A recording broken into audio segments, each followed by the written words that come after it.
चंदा बने सितारा, जगमा रोशनी लाए।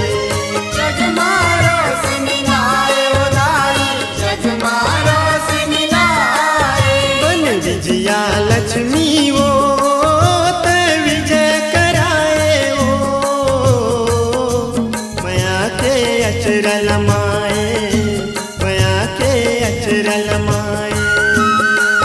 जगतारण लक्ष्मी ओ तोराओ तोलाओ, मया के अचरा लमाए, मया के अचरा लमाए।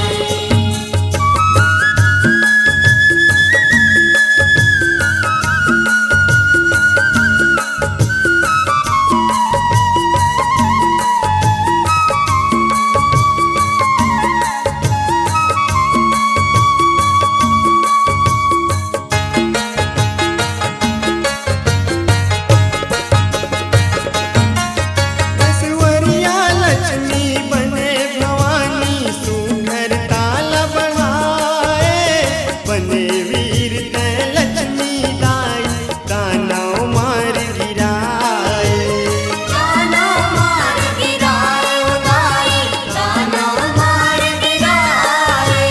धन्य लक्ष्मी बन के दाई, खेत खार माए। संतान लक्ष्मी बने भवानी, महिमा गजब दिखाए।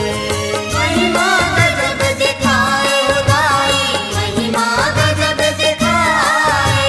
बांझन मन भर वो दयामय बरसाए वो, मया के अचरा लमाए, मया के अचरा लमाए। जगतारण लक्ष्मी ओ तोराओ तोलाओ, मया के अचरा लमाए, मया के अचरा लमाए।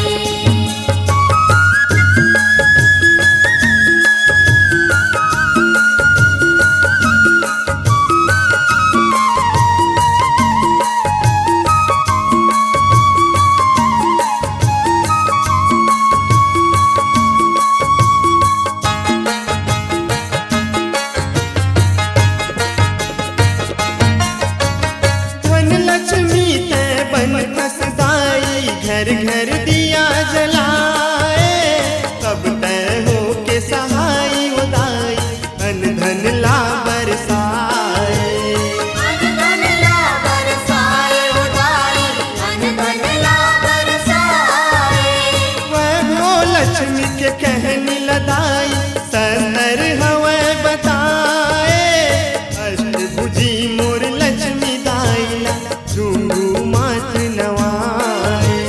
झूमू मात नवाए ओ दाई, झूमू मात नवाए।